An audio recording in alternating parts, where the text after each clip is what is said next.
హరిప్రియ భక్తి ఛానల్ ప్రేక్షకులకి ముందుగా నమస్కారం. నాగదేవతను పూజించడం ద్వారా జాతకంలో కాలసర్ప దోషం నుండి ఉపశమనం పొందుతారు అని ఒక నమ్మకం కూడా ఉంది. అదే సమయంలో ఈ రోజున పామును పూజిస్తే పాము వలన మరణ భయం ఉండదు అని విశ్వాసం. జ్యోతిష శాస్త్రం ప్రకారం ఎవరి జాతకంలో కాలసర్పదోషం ఉంటే అతను జీవితంలో అనేక సమస్యలను ఎదుర్కోవాల్సి ఉంటుంది. అటువంటి పరిస్థితుల్లో నాగపంచమి రోజున కొన్ని నివారణల ద్వారా కాలసర్పదోష సమస్య నుండి ఉపశమనం పొందవచ్చు. శ్రావణ మాసం రానుంది. ఆధ్యాత్మిక మాసంలో శుభకార్యాలు, పండుగలు రానున్నాయి. ప్రతి సంవత్సరం శ్రావణ మాసంలోని శుక్లపక్షం 5వ రోజున నాగపంచమి పండుగను జరుపుకుంటూ ఉంటారు. ఈ రోజున శివాలయాలలో పండగ శోభ కనిపిస్తుంది.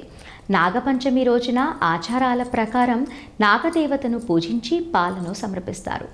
హిందూ మత విశ్వాసం ప్రకారం ఇలా చేయటం వలన నాగేంద్రుని ఆశీర్వాదం లభిస్తుంది అని, కాలసర్పదోషం నుంచి విముక్తి పొందుతారు అని విశ్వాసం.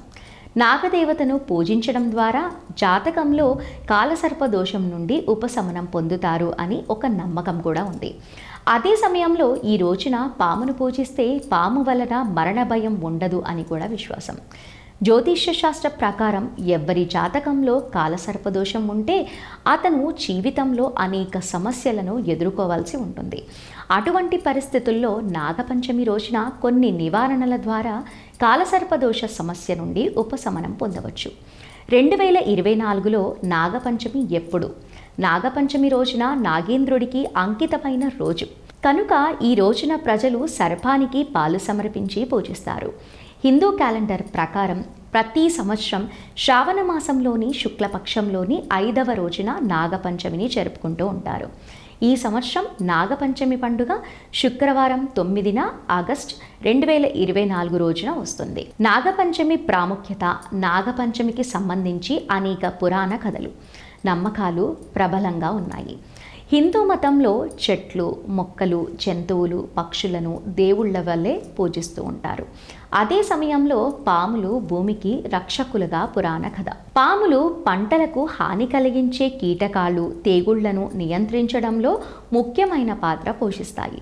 పురాణ గ్రంథాల ప్రకారం మహాదేవుడికి పాములు కూడా చాలా ప్రీతికరమైనవి. అందుకే శివుడి మెడలో పాములను ఆభరణాలుగా ధరిస్తారు. నాగపంచమి రోజున పాములను పూజిస్తారు. నాగపంచమి రోజున నాగదేవతను, శివుడిని పూజిస్తే సాంప్రదాయంగా ఉంటుంది. ఈరోజు పామును పూజించడం, సేవించడం ద్వారా సకల పాపాలు నశిస్తాయి. కోరిన కోరికలు అన్నీ కూడా నెరవేరుతాయి. కాలసర్పదోషం నుండి కూడా విముక్తి పొందవచ్చు. మరొక వీడియోలో మళ్ళీ కలుద్దాము. నమస్కారం.